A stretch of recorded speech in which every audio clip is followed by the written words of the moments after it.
108 आचार्य गुरुवर्षी ज्ञान सागर जी महाराज की, संत श्रोमणी आचार्य गुरुवर्षी विद्यासागर जी महाराज की, न्यापक श्रमण मुनि पुंगव श्री सुधा सागर जी महाराज की, न्यापक श्रमण मुनि श्री वीर सागर जी महाराज की, मुनि श्री विशाल सागर जी महाराज की,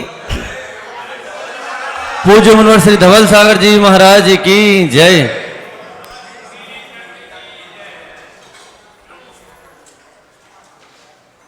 संघर्षमय जीवन का उपसंहार हर समय होता है। ये गुरुवर की पंक्तियाँ,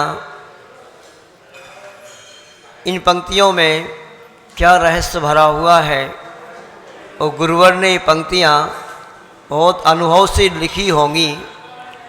आप सभी मिलकर के गुरुवर की उस कथा को सुन रहे थे।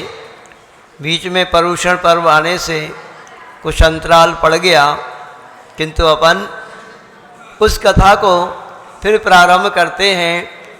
देखो, आज इस पंचम काल में संत श्रोमणी आचार्य गुरुवर विद्यासागर जी महाराज ऐसे जीवंत संत हैं, ऐसे साक्षात अरहंत हैं, चलते फिरते तीर्थ धाम हैं। उनकी महिमा को कहते हैं कि सूरज को रोशनी दिखाने के समान है। उनकी महिमा को कोई गा नहीं सकता है। इस पूरी धरती को ही अपन कागज बना दें और समुद्र को स्याही बना दें और साक्षात स्वर्ग के जो गुरु कहलाते हैं बृहस्पति भी आ जाएं और अपनी लेखनी से लेखन लिखें तो गुरुवर की महिमा को नहीं कह पाएंगे। ऐसे उस महान संत के बारे में, उनके बारे में फिर भी अपन ने जो सुना है, ग्रंथों में मैंने पढ़ा है और गुरुवर के चरणों में रह कर के 15 वर्ष जो अनुभव किया है, स्वयं गुरुवर के मुखार बिंद से जो सुना है, वह सुनाने का आपको प्रसाद कर रहा हूँ। देखिए, आचार्य भगवान के बारे में मैं आपको सुना रहा था और आपको बता भी चुका था कि आचार्य भगवान उन आचार्य गुरुवर ज्ञान सागर जी महाराज की समाधि को कराने के पश्चात अजमेर नगर पुनः पहुंच गए और वहां पर जाकर के फिर उन्होंने अपनी उस चर्या को प्रारंभ किया जिस चर्या के बारे में एक बार आचार्य विद्यानंदी जी महाराज ने, विद्यानंदी जी महाराज का नाम आपने सुना होगा, महान आचार्य थे। उनके पास कुछ श्रावक गए होंगे, अद्भुत ज्ञान था उनका भी, ज्ञान का क्षयोपम बहुत अच्छा था। उनके ज्ञान के क्षयोपक को देख करके कुछ श्रावक बोलने लगे, महाराज क्या बढ़िया आपका ज्ञान का क्षयोपम है।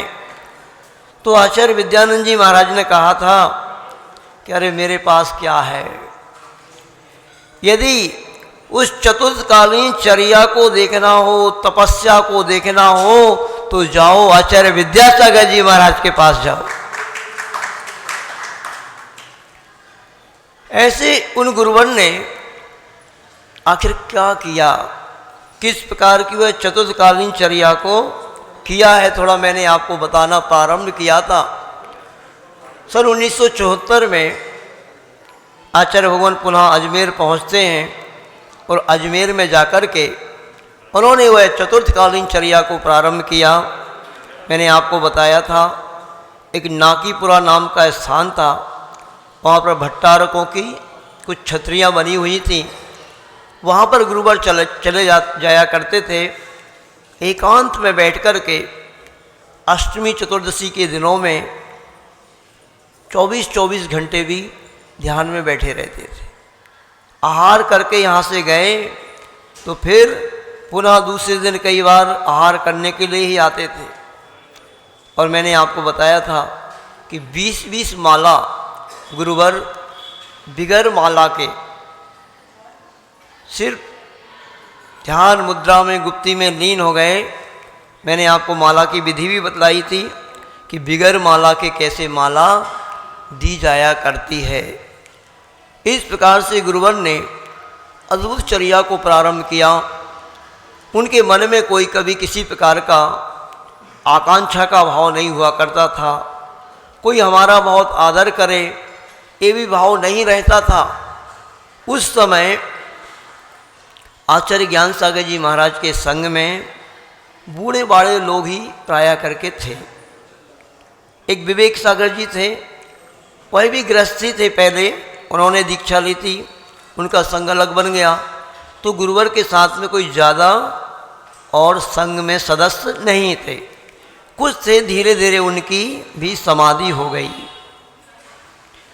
अब गुरुवर अकेले ही थे, सिर्फ एक स्वरूपानंद नाम के क्षुल्लक जी थे।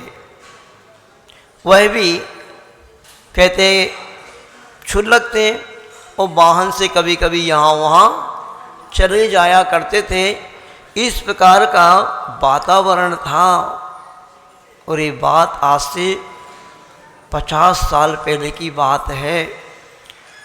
अब उस अकेले रह कर के उन गुरुवर ने वह जिन कल्प की जो चर्या होती है, चतुर्थ काल की चर्या, उस चर्या से कैसे लोगों को प्रभावित किया और कैसे अपना मतलब एक प्रकार से इस धर्म की प्रभावना करने के लिए वह अडिग हो गए। इस प्रकार से गुरुवर उस अजमेर में अद्भुत साधना को करते हुए, फिर वहाँ से विहार करते हुए पास में ही एक केकड़ी है, वहाँ पर भी विशाल जंगल था, उसमें कंदराएँ वगैरह गुफाएँ वगैरह थीं। वहाँ पर गुरुवर चले जाया करते थे और वहाँ पे ध्यान करते थे। ऐसे करके वहीं केकड़ी के पास में एक बघेरा नाम का ग्राम है। हम लोग जब पहुँचे वहाँ पर राजस्थान की यात्रा पे, अद्भुत ग्राम है वो, और वहाँ पर बहुत प्राचीन प्राचीन जिनबिंब हैं। उन प्राचीन जिनबिंबों को हम लोगों ने देखा। अद्भुत वो जिनबिंब थे बघेरा में, ऐसे नाखून उनके बड़े बड़े थे और बहुत प्राचीन जिनबिंब थे। वहाँ पर पास में ही लगभग 1-1.5 किलोमीटर पर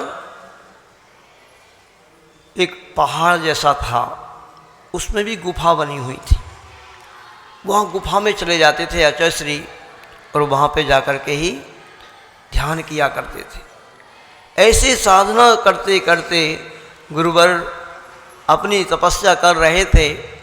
और एक बार ये संस्मरण गुरुवर ने ही सुनाया था स्वाध्याय के समय कि आचार्य भगवान विहार करते करते भीलवाड़ा पहुंच गए।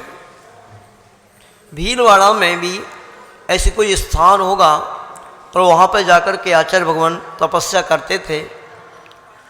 एक बार क्या हुआ, ध्यान करने बैठे होंगे और कुछ बंदरों की टोली आ गई। पूरी आचार्य भगवान ने स्वयं सुनाया था संस्मरण अपना कि बंदरों की टोली आ गई और बंदर आसपास आकर के बैठ गए। अपने पास बंदर आ जाए, वो भी जंगली बंदर, तो अपन दौड़ लगाने लगेंगे। और कहते हैं कि आचार्य भगवान तो ध्यान करने बैठे थे, उस टोली में से एक बंदर आया, गुरुदेव के और पास में आ गया। फिर वो आकर के गुरुदेव की जंघा पर बैठ गया। जंघा पर बैठ गया और फिर कहते हैं गुरुदेव ने कहा कि वो कंधों पे आके बैठ गया। और गुरुदेव ध्यान में बैठे हुए हैं। ऐसी साधना तो बंधुओं चतुर्थ काल की साधना होती है। आज पंचम काल में ऐसी कोई साधना कर नहीं पाता है। बंदर थोड़ा सा दहाड़ता हुआ और चिल्ला चोट करते आ जाए ना तो अच्छे अच्छे व्यक्ति भाग जाते हैं। एक बार मैं ही कुंडलपुर में था, वो बंदर ऐसे दौड़ता कूदता आया, शुद्धि कर रहे थे हम, ऐसे पीछे से हाथ मारता हुआ चला गया। हम तो शुद्धि कर रहे थे, ध्यान में नहीं बैठे हुए थे, फिर भी एकदम भयभीत तो हो ही जाते हैं अपन। तो हम लोग बैठे थे सब, आचार्य भगवान ने संस्मरण सुना रहे थे। तो हम लोगों ने कहा आचार्य श्री से, आचार्य श्री उस समय आप क्या सोच रहे थे? जब बंदर आपके कंधे पे आके बैठ गया तो आप उस समय आपको कैसे क्या लग रहा था, क्या करें क्या ना करें, या कुछ तो आपको लग रहा होगा। आचार्य श्री ने बहुत सहजता से कहा, मुझे क्या करना था, करना तो उसको ही था, जो भी करना हो उसको ही था, मुझे तो कुछ करना नहीं था। मैं तो अपने सामायिक में लीन था और उन चतुर्थकालीन मुनि महाराजों को याद कर रहा था कि वह सुकुमाल मुनि महाराज, ये तो बंदर है, उस सुकुमाल मुनि महाराज को तो 3 दिन तक शालिनी भक्षण करती रही। उन सुकोसल मुनि महाराज को वह पूर्व जन्म की जो उनकी ही माँ थी, वह सिंहनी भक्षण करती रही, उनके ऊपर आक्रमण कर दिया। और कैसे उस चतुर्थ काल में मुनि महाराज घनघोर जंगल में रह कर के साधना करते होंगे, जहाँ कर सिंह भी रहते हैं, सर्प भी रहते हैं, अजगर भी रहते हैं। बस कुछ नहीं, मैं तो अपने प्रभु के ध्यान में लीन था और बैठा रहा। थोड़ी देर तक वो बंदर बैठा रहा, फिर उसने समझा होगा कि शायद ये तो कोई ठूठ है, और वो स्वयं चला गया। अच्छा सी ध्यान में ही बैठे रहे। ऐसी अद्भुत साधना आचार्य भगवान ने जो की है बंधुओं, उसका ही परिणाम है कि आज उनकी जय जयकार हो रही है। ये दुनिया बड़ी स्वार्थी है। आपके सहपुरा में ही कोई सामान मुनि महाराज आ जाए ना, तो आ गए होंगे मुनि महाराज, आपको लेने भी ना जाओ, उनके लिए चौका लगवाने के लिए भी आपको कब बोलना पड़े। हालांकि ये बुंदेलखंड है, लोगों की श्रद्धा भक्ति है, किंतु उस समय तो वातावरण ऐसा ही था। उस समय वातावरण बड़ा विचित्र था, और उस वातावरण में आचार्य भगवान ने एकाकी होकर के और कैसे साधना की है, क्योंकि उस समय वातावरण बड़ा विचित्र था। अध्यक्ष जी, उस समय मुनि महाराज कोई ज़्यादा नहीं बनते थे, और बनते भी थे तो 50-60 साल के बाद बनते थे, ऐसे कोई युवा नहीं था। अब अपन विचार करो कि आचार्य श्री ने 22 वर्ष की उम्र में दीक्षा लेने के बाद 26 वर्ष के ही वो थे अभी, और आचार्य बन गए थे। 26 वर्ष की कोई उम्र होती क्या, एक युवा होता है बिल्कुल। और उस युवा में एकाकी रह करके कोई नहीं रहता था उनके आगे पीछे, और उस समय उनको कोई ज़्यादा जानता भी नहीं होगा, कोई नहीं जानता था। इसलिए कहते हैं कि आचार्य श्री ने 5-6 वर्ष उस एरिए में ही जहाँ आचार्य भगवान ज्ञान सागर जी महाराज का प्रवास रहा था, वहाँ पर इस प्रकार की अद्भुत साधनाएं की। और इस अद्भुत साधना की जो लहर है, देखो केसर कहीं भी रखी रहे, कस्तूरी कहीं भी रखी रहे, बंद डिबिया में भी रहती है तो उसकी सुगंधी तो फैला ही करती है। और पूरे आचार्य भगवान की साधना की चर्या की चर्चा आसपास भी फैल रही थी। और आचार्य भगवान धीरे धीरे विहार करते हुए फिर महावीर जी पहुंच जाते हैं, और महावीर जी में जाकर के वह अपनी साधना में रत रहते हैं। महावीर जी में फिर आचार्य श्रुत सागर जी महाराज से, आचार्य कल्प श्रुत सागर जी महाराज वही भी पहुंच जाते हैं। आचार्य गुरु विद्यासागर जी महाराज उनकी भव्य आगवानी करते हैं, उनका संग बड़ा था, दोनों आचार्यों का मिलन होता है, इस संस्मरण में आपको सुना चुका था। इसके बाद कुछ समय तक वहाँ रहते हैं महावीर जी में, और आगे में मैं आपको सुना चुका था कि अजमेर में ही उनका परिवार पूरा, मल्लप्पा जी, श्रीमंती जी, शांता स्वर्णा है ना, ये आ गए थे। और फिर बाद में उन्होंने कुछ समय तक आचार्य सुरसागर जी महाराज के पास भेज दिया था उनको। इसके बाद फिर आचार्य भगवान ने उनको, मल्लप्पा जी को, अपना शांता स्वर्णा को, श्रीमंती जी को आचार्य धर्म सागर जी महाराज के संग में भेज दिया था, जहाँ पर उनकी दीक्षा भी हो गई थी। ये प्रसंग मैंने सुना दिए थे आपको। अब आगे बढ़ते हैं। प्रसंग अपना चल रहा था कि जब मल्लप्पा जी की, श्रीमंती जी और शांति स्वर्णा की दीक्षा हो गई, तो फिर जो अनंतनाथ और शांतिनाथ जी थे, वो दीक्षा का समाचार आचार्य भगवान को देकर के अब घर जा रहे थे। तो घर जाने के लिए उनको कह दिया गया, तो वो घर जा रहे थे। तो आचार्य भगवान ने उनसे भी कहा, क्यों भाई, कहाँ जा रहे हो? कि घर जा रहे हैं। उन्हें वही घर, वही खेती बाड़ी जिसको करते करते न जाने कितने लोग चले गए काल के गाल में, तुम भी वहीं जा रहे हो। तो उन्होंने क्या करें फिर आचार्य भगवान? उन्होंने कहा जो मैंने किया है, अपना जीवन अच्छा सुंदर बनाया है, तुम भी ऐसा ही करो कुछ। तो फिर आचार्य भगवान, इसके लिए मुझे क्या करना पड़ेगा? क्या करें हम? छोटे छोटे बच्चे होंगे, वो 13-14 साल के, 14-15 साल के उस समय होंगे। उन्होंने क्या करना है? तो उन्होंने कहा ब्रह्मचर्य व्रत को ग्रहण करो। दोनों भाइयों ने सोच विचार करके और ब्रह्मचर्य व्रत ले लिया, और प्रथम ब्रह्मचारी के रूप में अनंतनाथ और शांतिनाथ आचार्य भगवान के शिष्य बन जाते हैं। अब दोनों ने ब्रह्मचर्य व्रत ले लिया।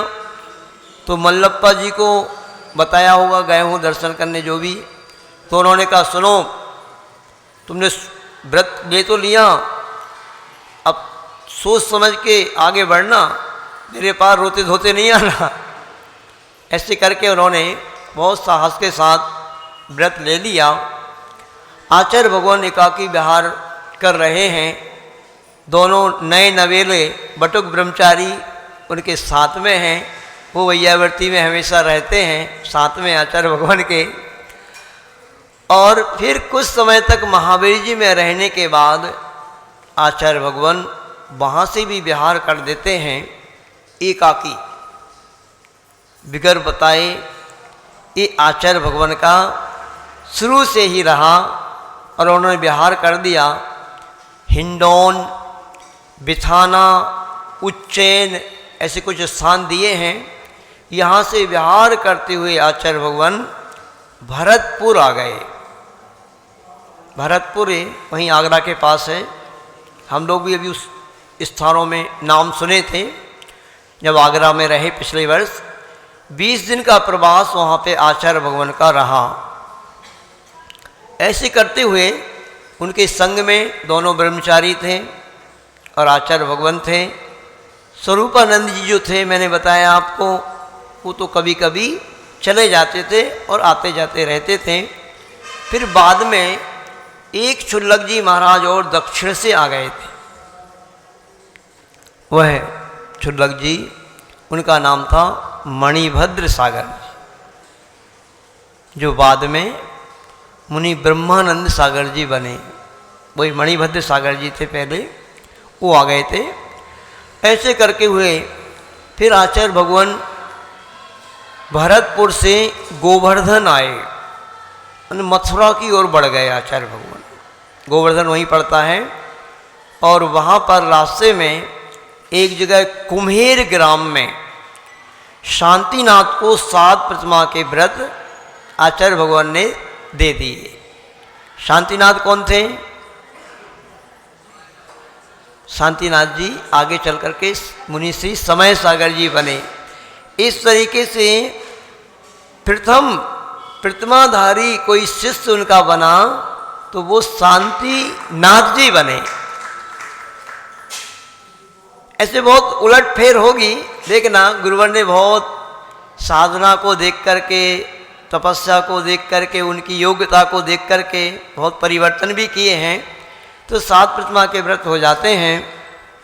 इसके बाद गुरुवर मथुरा पहुंच गए और शायद मथुरा से फिर आगे बढ़ने का आचार्य भगवान का विचार था। दिल्ली की ओर आचार्य भगवान बढ़ना चाह रहे थे। ये बात आचार्य भगवान ने अभी कुछ समय पहले जब खुरई में आरिका ज्ञानमती जी आई थी आचार्य भगवान के दर्शन करने के लिए, तो उस समय आचार्य भगवान ने संस्मरण सुनाया था और कहा था कि मथुरा से मेरा मन हस्तिनापुर की वंदना करने का था और मैं दिल्ली की ओर जा रहा था, किंतु अच्छा हुआ कि मैं वहाँ पर कुछ इमरजेंसी वगैरह का होती, चुनाव वगैरह जब होते हैं, वह लग गई और मैं वहाँ से मुड़ गया और दिल्ली की ओर नहीं गया, मैं बुंदेलखंड की ओर आ गया और बुंदेलखंड में तो मुझे खजाना मिल गया। ये आचार्य भगवान ने अपने मुखारबिंद से बात कही थी। वो कौन सा खजाना है, वह कौन सी लॉटरी गुरुवर की खुली, कौन से हीरे गुरुवर को मिले इस बुंदेलखंड में, आपको परिचय कराएंगे। वैसे तो आप परिचित हैं। तो ऐसे करके आचार्य भगवान मथुरा से पुनः वापिस आगरा आ गए। आगरा में पहुँचे और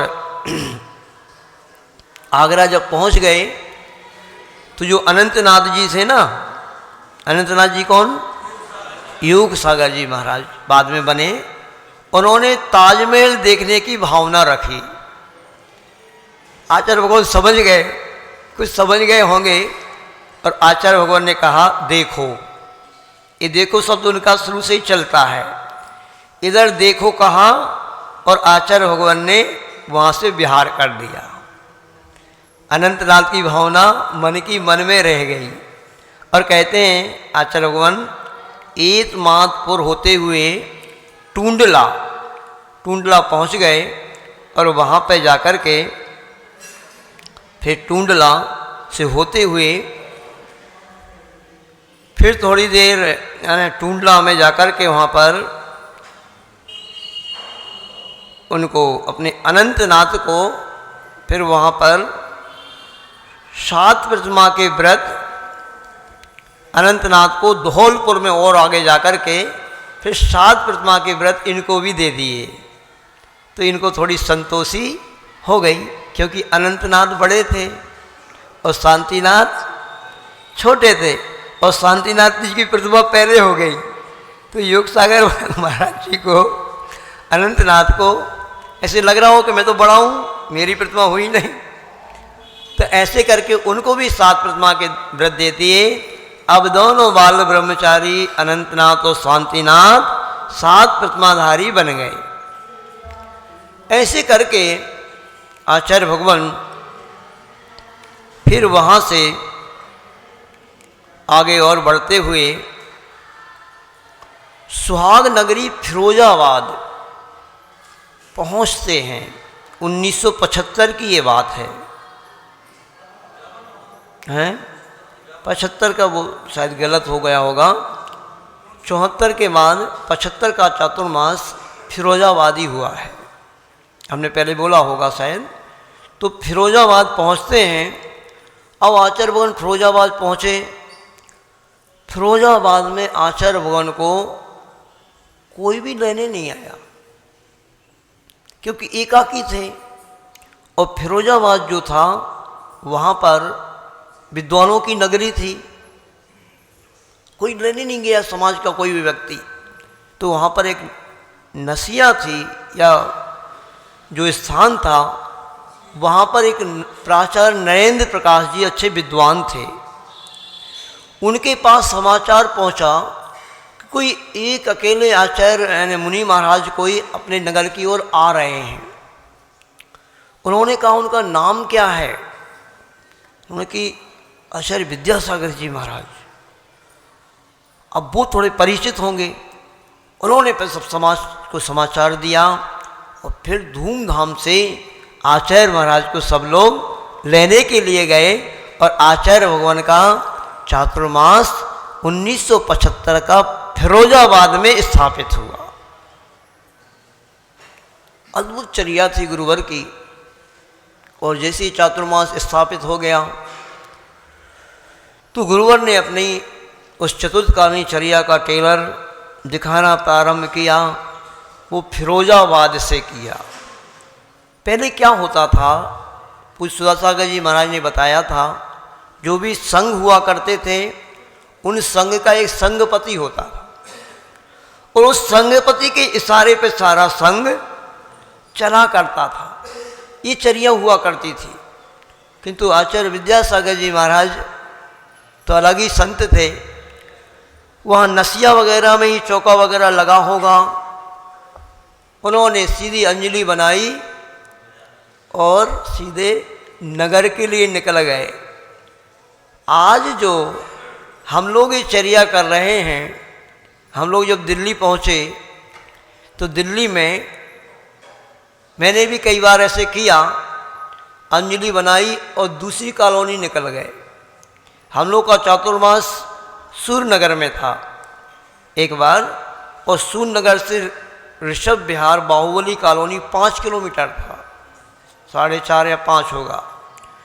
एक दिन हमने सीधी अंजलि बनाई और हम सूर्यनगर से आगे निकल गए और जाकर के एक श्रावक थे, परिचित थे यानी पहले से, तो एक मनोज जी जैन थे और उनकी श्रीमती सोनी जैन यहाँ पर आए हैं।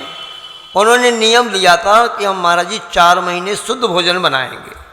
हम सीधे गए और बाहुबली कॉलोनी में समाचार तो पहुँच ही गया, उनके यहाँ पे पड़गान हुआ 5 किलोमीटर दूर जाकर।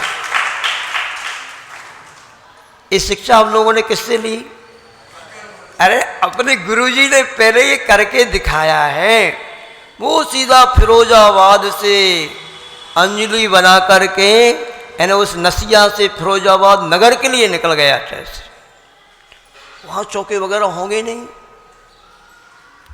जैसा भी वो वहाँ पहुँच गए और वहाँ पे जाके पूरे नगर में हलचल मच गई। और जैसा भी आहार हुआ कि नहीं हुआ जानकारी नहीं है, शायद अलाप भी हो गया हो। कुछ करने के लिए कुछ खोना पड़ता है, ये जो युक्ति है। और गुरुवर ने ही चर्या सब अपन को सिखाई है, हम लोगों को सिखाई है, और वह हौसला गुरुदेव का ही है। उस चर्या को देख कर के ही हम लोग आगे बढ़े हैं। जब ये चर्या दिखाई पूरे फिरोजाबाद में तहलका मच गया होगा, फिर तो सब बढ़िया व्यवस्थित वहाँ पर चलने लगा होगा। गुरुवर का चातुर्मास फिरोजाबाद नगरी में बहुत अच्छे से होता है। प्रतिदिन गुरुवर वहाँ फिरोजाबाद में 5 महाव्रत के ऊपर और 10 लक्षण के यानी 10 धर्म के ऊपर यानी अलग अलग उनका शीर्षक रहता था। एक दिन पहले ही घोषित हो जाता था कि कल का प्रवचन हमारा ये रहेगा, शीर्षक उसका। चातुर्मास लगभग पूर्ण होने को था, हो गया होगा बहुत अच्छे से। एक बार गुरुवर ने प्रवचन का शीर्षक दिया अतिथि। क्या शीर्षक दिया? कल हमारा प्रवचन अतिथि के ऊपर होगा।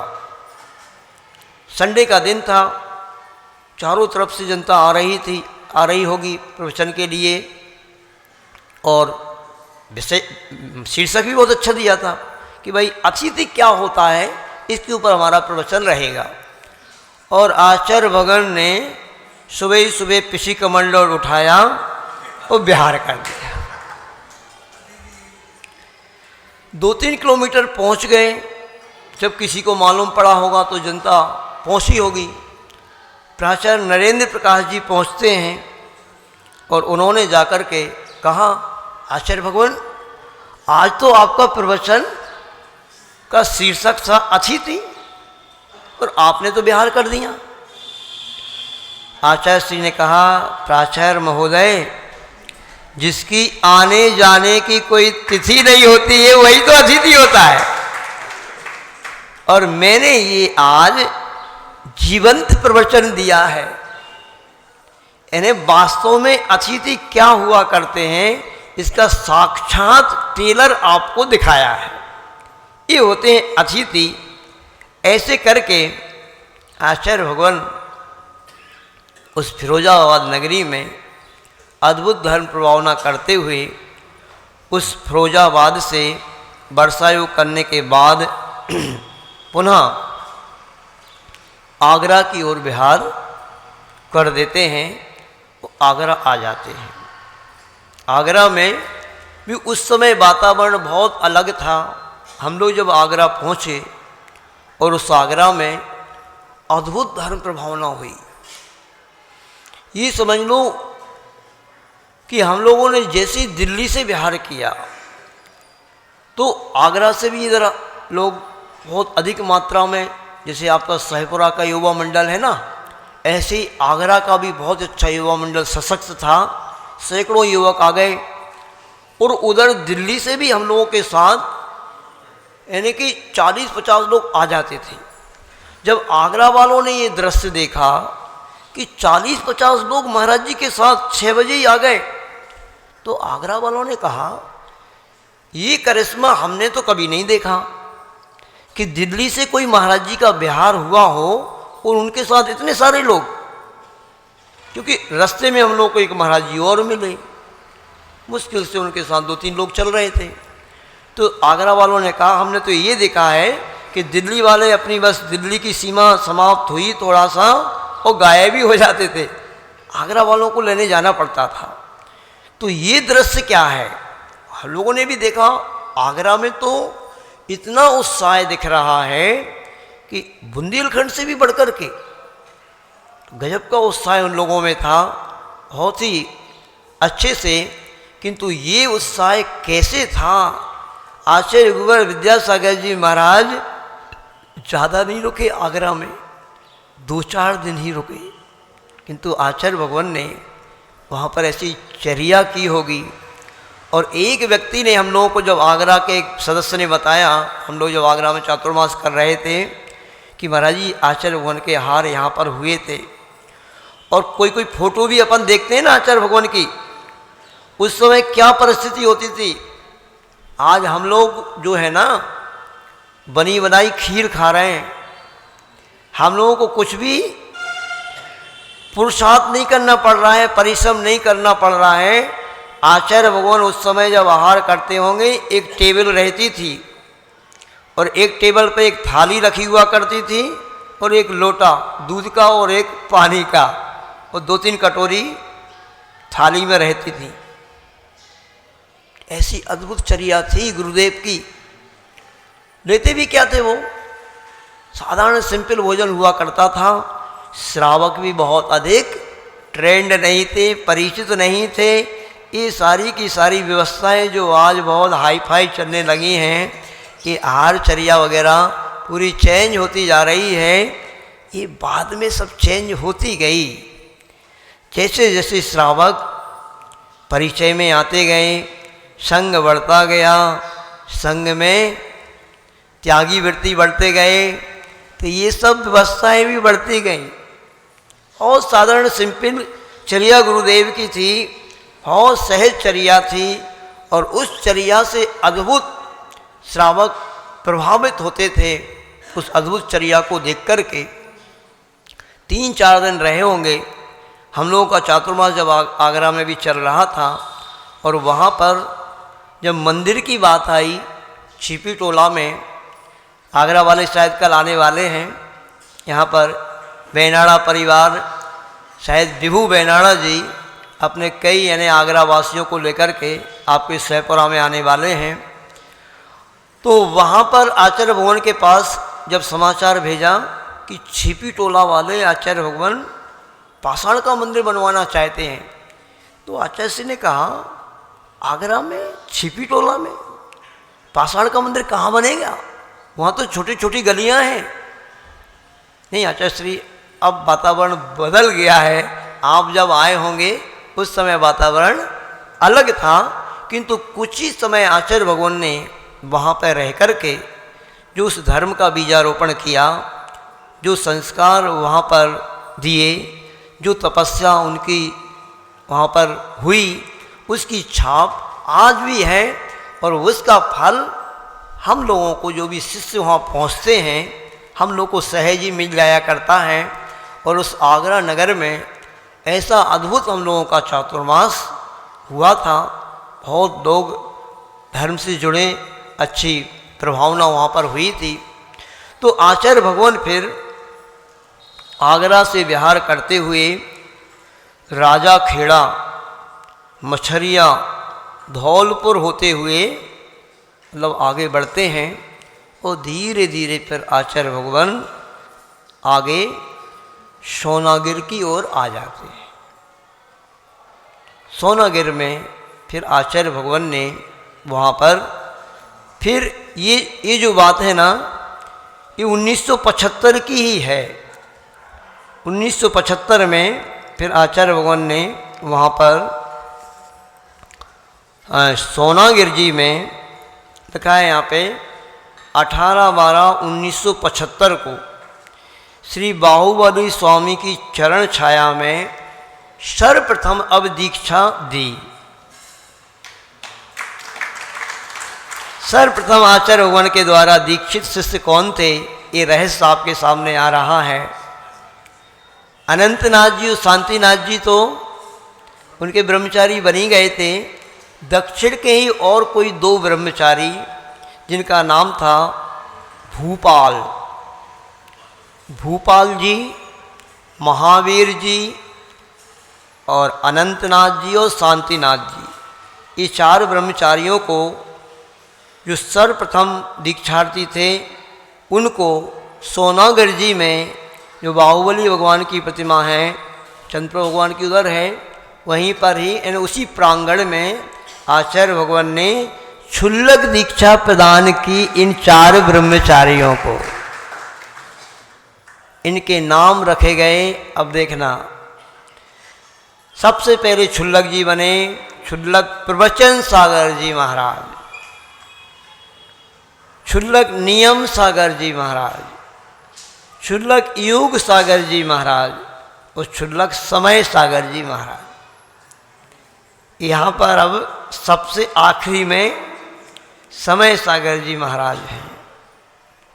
ऐसे करके ये दीक्षा देते हुए कुछ समय सोनागिर में प्रवास करने के बाद आचार्य भगवान आगे बढ़ते हुए ग्वालियर पहुँचते हैं। कहाँ पहुँचते हैं? अच्छा, ग्वालियर पहले ही पहुँच गए होंगे, बाद में सोनागिर आया है, किंतु ये संस्करण ग्वालियर का भी बहुत अच्छा है, आपको सुना देते हैं। आप इससे देखेंगे, समझेंगे और समझना है भी है आप सभी को कि आखिर पहले क्या वातावरण था और आचार्य भगवान के आने से इस एरिया में क्या वातावरण आज बन गया है, क्या धर्म की बारिश यहाँ पर हो रही है, इसको बहुत अच्छे से समझने का पुरुषार्थ आप करेंगे। ग्वालियर की घटना है। पहले आचार्य भगवान 35-35, 40-40 किलोमीटर भी एक दिन में ही चल जाते थे। और शायद ऐसा ही हुआ होगा क्योंकि संघ से कोई ज़्यादा परिचित नहीं था। और आज जो आचार्य भगवान के सामने साथ में कहीं भी चले जाएं, घोर जंगल में चले जाएं, कहीं भी चले जाएं, हम लोग भी संग में रहे तो ऐसे 25-25, 30-30 चौके भी लग जाते हैं। कभी कभी तो बिहार में भी मुनि महाराज से ज़्यादा चौका लग जाते हैं, तो चौके खाली चले जाते हैं। किंतु उस समय ऐसा वातावरण नहीं था। जहाँ गांव होते थे उस टारगेट को रख करके ही आचार्य भगवान बिहार करते होंगे। तो बिहार करके आचार्य भगवान ग्वालियर में कुछ देरी से पहुँचे। आचार्य भगवान को कोई लेने नहीं आया शायद ज़्यादा, और आचार्य भगवान अचानक पहुँच गए जहाँ पर जिस स्थान पर पहुँचते हैं। सोचो आप, जब साधु को कोई समाज लेने ना आए तो साधु को कैसा लगता है? क्यों भाई? ये कितना परिचय आचार्य भगवान ने सहन किया है।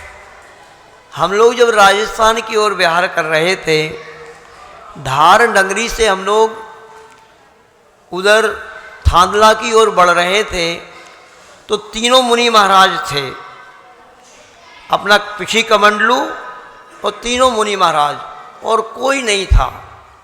सिर्फ एक श्रेयांश भैया थे बुढ़ार वाले, जो अभी मुनि श्री निर्गंत सागर जी महाराज हैं, वो हम लोग के पास आए थे। वो आगे व्यवस्थाओं में निकल गए या पीछे थोड़ी व्यवस्थाएं, तो कोई भी नहीं था। उस समय हम लोग को ऐसे लग रहा था, और हम लोग बस आपस में चर्चा करने लगे कि भैया आचार्य भगवान ने भी पहले ऐसे ही चर्या करी है, अपन को कोई खेद नहीं होना चाहिए। और फिर तो थोड़ी देर में कोई समाचार पहुंच गया होगा, तो हम लोगों के पास तो थानला से श्रावक आ गए, किंतु आचार्य भगवान के पास ऐसा कोई परिचय पहले था ही नहीं। न कोई श्रावक परिचित थे, न कोई ऐसे इस चर्या के प्रति लोगों में उत्साह था, ऐसे वातावरण था। वो कहते हैं जब ग्वालियर आचार्य भगवान पहुंचते हैं, तो आचार्य भगवान ने जाकर के सामायिक कर ली। अब सामायिक करने आचार्य भगवान बैठ गए, तो संघ में जो ब्रह्मचारी थे, शांतिनाथ अनंतनाथ होंगे, उनको बुलाकर के किसी श्रावक ने पूछा होगा क्या है भाई, कौन है, क्या है, ऐसे से उन्होंने परिचय दिया। तो उन्होंने कहा कि ऐसा कौन सा आचार्य है, ग्वालियर वालों ने कहा होगा, कि जिस आचार्य के पास अपना कोई नौकर चाकर ना हो, गाड़ी ना हो, आहार की व्यवस्था ना हो। एक कौन से अद्भुत आचार्य हैं, कौन से मुनि महाराज हैं, इनके पास में कुछ नहीं है? तो उन्होंने कहा नहीं, कुछ नहीं, हम लोग के पास कुछ नहीं। आचार्य हम लोग तो ऐसे विहार करते हैं, गांव गांव विहार करते हुए आ रहे हैं। जब आचार्य भगवान के पास कुछ नहीं दिखा कि भाई ना इनके साथ में कोई गाड़ी चल रही है, ना कोई इनकी आहार की व्यवस्था बनाने वाले हैं, दो ब्रह्मचारी हैं और आचार्य महाराज, उनकी उस अद्भुत चर्या को देख करके फिर लोगों ने वहाँ पर आहार वगैरह की व्यवस्था की, और आहार आचार्य भगवान का आहार हुआ। वही ग्वालियर, जिस ग्वालियर में हम लोग पहुँचे, तो जैसे साक्षात आचार्य विद्यासागर जी महाराज आ गए हो, हम लोगों की अद्भुत आगवानी हुई। और आचार्य भगवान जब पहुँचे थे, कुछ नहीं था वहाँ पे।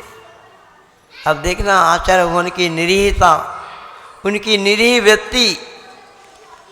आचार्य भगवान ग्वालियर का जो गोपाचल पर्वत है ना, वहाँ पर ही आहार चर्या के बाद आ जाया करते थे।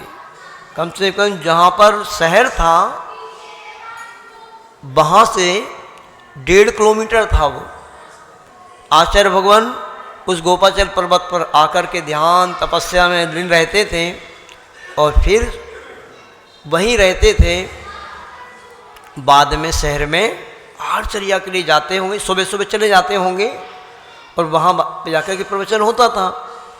एक बार निवेदन किया श्रावकों ने आकर के कि आचार्य महाराज,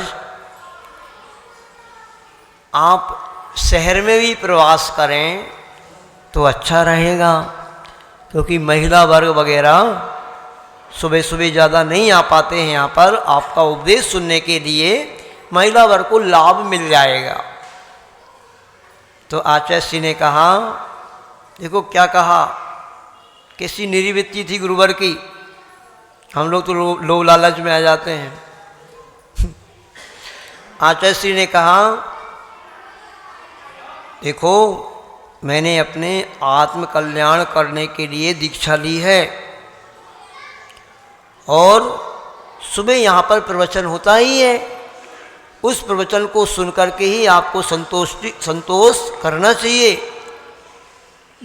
और आचार्य भगवान नहीं गए वहाँ पर, उन्होंने कहा मैं तो अपने आत्म कल्याण के लिए मुनि महाराज बना हूँ और मैं यहाँ पर ही रहकर साधना कर रहा हूँ।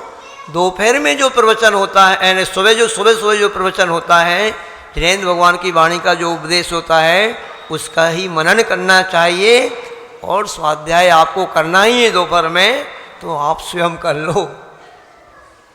वो नहीं गए, शहर में नहीं गए। ऐसे उन्होंने अद्भुत चर्या की है। उस गोपाचल पर्वत पर हम लोगों ने जाकर के देखा। आप गए कभी? कोई कौन कौन गया गोपाचल? कौन नहीं गया? अच्छा ये बताओ। ऐसे दुर्भागे लोग हों जो यदि नहीं गए हो। ऐसा अद्भुत तीर्थ है वो गोपाचल। विश्व की सबसे बड़ी पद्मासन मुद्रा में यदि पार्श्वनाथ भगवान की प्रतिमा है तो वो गोपाचल पर्वत पर है। पद्मासन अद्भुत 25-25, 30-30 फीट की पहाड़ को खोद गुफाएं बनाई गई हैं खोद करके, और मूर्तियां वहां पर हैं। एक खड्गासन में प्रतिमा तो बाहुबली और 52 गजा के भगवान से भी बड़ी एक प्रतिमा खड्गासन में है।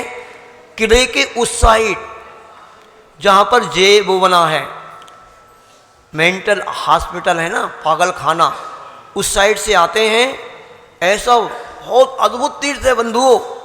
अद्भुत जैन धर्म की संस्कृति उस गोपाचल पर्वत पर है। ऐसी सी अद्भुत गुफाएं बनी हुई हैं। हम लोगों ने जाकर के देखा। लोगों ने बताया कि आचार्य भगवान यहीं इन गुफाओं में ध्यानस्थ रहते थे, अद्भुत साधना करते थे और यहीं रहते थे। सुबह सुबह सिर्फ शहर में जाते थे। ऐसी अद्भुत साधनाएं उस समय ऐसा कुछ नहीं होगा वहां पर। वो गोपाचल पर्वत है ना, जंगल था। अब तो बहुत डेवलप हो गया। नीचे तलहटी में भी बहुत मंदिर बन गए और मतलब बहुत अच्छा डेवलप हो गया। उसका कुछ नहीं, जंगल होगा, घोर जंगल। ऐसे में डर लगता होगा लोगों को भी जाने में। ऐसे इस गोपाचल पर जो गुफाएं बनी हुई हैं, वो जिनालय बने हुए हैं, आज भारत की जैन समाज को बहुत जागृत होने की आवश्यकता है। इतना अद्भुत तीर्थ है अपना। उन मूर्तियों पर उस गोपाचल पर्वत की नालियों का पानी गिर रहा है। पर्वत पर जो सिंधिया स्कूल बना है, सिंधिया जी का स्कूल, वो स्कूल बना है, वहाँ का सारा पानी वानी ऐसे गिर रहा है। सब मूर्तियाँ जीर्ण शीर्ण हो चुकी हैं और ऐसे जैन समाज सो रही है। जैन समाज को जागृत होने की आवश्यकता है। अपनी इतनी इतनी प्राचीन मूर्तियाँ हैं और आचार्य भगवान ने प्रयास किया है। सुनने में आ रहा था जब आचार्य भगवान खजुराहो थे, आचार्य भगवान का मन था, किंतु वह पूरा का पूरा तीर्थ पुरातत्व विभाग के अंडर में है।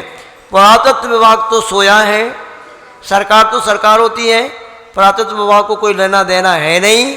और जैन समाज भी सोई हुई है। ऐसे अद्भुत जिनबिंब यदि आज वो जो गोपाचल पर्वत की वह मूर्तियाँ यदि आताताइयों के द्वारा खंडित नहीं की गई होती तो आज विश्व का अद्भुत तीर्थ गोपाचल पर्वत होता। अभी भी है।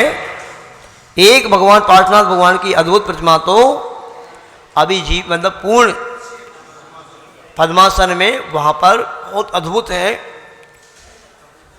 बहुत ही अद्भुत है। ऐसे प्रत्येक व्यक्ति को जाकर के कम से कम वहाँ के दर्शन तो करना चाहिए।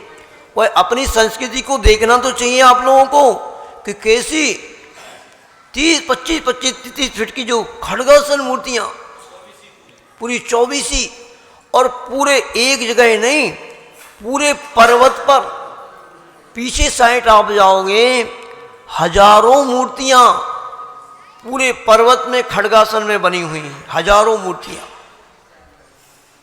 ऐसे अद्भुत वह तीर्थ है। वहाँ पे अद्भुत साधना करने के बाद आचार्य भगवान, जैसा मैंने आपको भी बताया कि सोनागिर में दीक्षा संपन्न हुई। उसके बाद आचार्य भगवान आगे बढ़ते हैं और अब बुंदेलखंड के प्रवेश द्वार तालवेट नाम का ललितपुर के पास एक नगर है तालवेट, वहाँ पर पहुँचते हैं। पहले मैंने और सुना था, पर मैंने मुनि श्री प्रणम्य सागर जी महाराज की पुस्तक को पढ़ा जब, अनासक्त महायोगी करके एक पुस्तक है, बहुत अच्छी पुस्तक है, प्रत्येक व्यक्ति को पढ़ने योग्य पुस्तक है वो, मुनि श्री प्रणम्य सागर जी महाराज के द्वारा लिखी गई है, अनासक्त महायोगी। उसमें देखा कि आचार्य भगवान उस तालवेट ग्राम में प्रवास उनका चल रहा था। आचार्य भगवान वहीं मंदिर जिनालय में बैठे होंगे। उस समय उन्होंने एक दृश्य देखा, जैसे अब आपका एक कुआं है ना, तो अभी कुआं सामने ही मंदिर जी के, अब हम लोग छत पे खड़े हों, इधर नीचे कोई पानी भर रहा हो तो पूरा दृश्य दिखेगा और आपकी सब कार्यवाही दिख जाएगी कि आप क्या कर रहे हो, कहीं कहीं दिख जाती है। तो ऐसे कि आप क्या करते हो क्या नहीं करते हो, आप क्या क्रिया करते हो। तो आचार्य से बैठे होंगे जिनालय में और उन्होंने एक अद्भुत दृश्य देखा। क्या था वो अद्भुत दृश्य? वो अद्भुत दृश्य था, एक कोई व्यक्ति पानी भर रहा है। पानी कैसे भर रहा है पहले सुनो तो, हैं? सुनो, जो गुंडी है वो गुंडी भी एक बहुत बड़े कोपर में रखी हुई है और जिस बाल्टी को कुएं से खींचा जा रहा है उस बाल्टी से जब गुंडी में पानी डालेंगे तो उस बाल्टी के नीचे भी एक पात्र रखा हुआ है कि एक बूंद अनछना पानी भी कहीं नीचे ना गिर जाए। बाल्टी से ऐसे पानी गुंडी में डालेंगे तो कुल्हड़ी की तरफ से पानी गिरता है ना, वो ना गिरे, ऐसे करा उसने। और पानी को छानने के बाद बहुत सावधानी पूर्वक फिर उसकी बहुत आहिस्ता कपड़े को उठाया और कपड़े को उठा करके ऐसे अपने हाथ पे रख करके बहुत सावधानी पूर्वक बाल्टी में छना हुआ पानी, बहुत सारे लोग तो अनछनी से डाल देते हैं, अब अनछनी से डालोगे तो वो जीवाणी कहाँ होगी। तो छने हुए पानी से बहुत मतलब अच्छे से जीव उस कपड़े में से और जीव राशि को बाल्टी में लिया और बाल्टी में फिर ले करके बाल्टी के नीचे जो कुल्हड़ी होती है ना उसमें एक कड़ा लगा रहता है, वो कड़ा लगा हुआ था और फिर उसमें कड़े में रस्सी को बांधा और ऊपर वाले बाल्टी के कड़े में एक ऐसा एक और छल्ला होता है, उस छल्ले को लगा करके बहुत सावधानी पूर्वक जीवाणी को डाला। जितनी भी महिला वर्ग यहाँ पर बैठी हुई है, पुरुष वर्ग बैठे हैं, कभी कुएं से पानी भरते हो, आपके घर में एक बाल्टी है ऐसी, सरकारी महाराज जी मंदिर में रहती है, तिजोरी में आप लोग साड़ियों से पूरी अलमारी भर के रखे हो, हैं आभूषणों से लदे रहते हो, घर में फ्रिज है, अलमारी है, सारी वॉशिंग मशीन है, सारी चीज़ों को रखे हो। किसी के घर में एक कड़े वाली बाल्टी है, नहीं मिलेगी, किसी के भी घर में नहीं मिलेगी। और अब तो मंदिरों में भी समाप्त होती जा रही हैं। यहाँ पे जब हमने थोड़ा सा संकेत दिया आपको तो प्राय करके अब व्यवस्था बनी है और वो चल रहा है। तो ये देखो, अब अपन अपने आप को देखो, आप बुंदेलखंडी लोग हों, सोचो आचार्य भगवान जिस क्रिया को देख करके इतने प्रभावित हुए कि इतने विवेकी लोग, इतने अच्छे से क्रिया करने वाले लोग इस बुंदेलखंड में रहते हैं। और जब ये बुंदेलखंड के प्रवेश द्वार पर जो ग्राम हैं, गांव हैं, उसमें जब इतनी बढ़िया क्रिया को पालने वाले लोग हैं तो फिर आगे तो इस धरती पर बहुत अच्छे श्रावक होंगे। और यही सोच करके आचार्य भगवान ने इस बुंदेलखंड की धरती पर फिर आगे प्रवेश किया। सोचो, अब आगे आचार्य भवन का बुंदेलखंड में प्रवेश होता है और बुंदेलखंड की किस्मत कैसे पलटती है, कैसे आज हम लोग राजा के राम कर रहे हैं, धर्म ध्यान कर रहे हैं, धर्म की गंगा इस बुंदेलखंड में बह रही है। कैसे बह रही है? ये पूरे के पूरे बुंदेलखंड के जो क्षेत्र हैं, अध्यक्ष जी कुछ नहीं था, चाहे बीनावारा हो, चाहे कौनी जी हो, चाहे कुंडलपुर हो, चाहे पहाड़ पपोरा द्रोणगिरी, क्या क्या इतने कितने बहुत सारे क्षेत्र हैं। यहाँ पर छोटी छोटी धर्मशालाएँ, कच्ची कच्ची धर्मशालाएँ, कुछ भी नहीं था, खंडहर जैसे पड़े हुए थे। और आज पूरे के पूरे स्वर्ग की नगरी जैसे क्षेत्र बन गए हैं।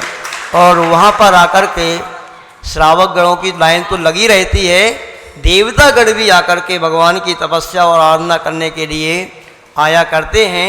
ये चमत्कार सब कैसे हुए हैं आपको धीरे धीरे बताएंगे, बहुत आनंद आएगा। आचार्य भवन की कृपा अपन सब पर हुई है और अपन सब धर्म ध्यान आज कर रहे हैं। उनके उपकारों को अपन 7 जन्म लेकर के भी, जन्म जन्म लेकर के भी भूल नहीं सकते हैं। ऐसे उन आचार्य गुरुवर की इस मांगलिक कथा को आप बहुत अच्छे से सुने और अपने आप को धन्य करें। बोलिए संत श्रोमणी आचार्य गुरुवर श्री विद्यासागर जी महाराज की जय।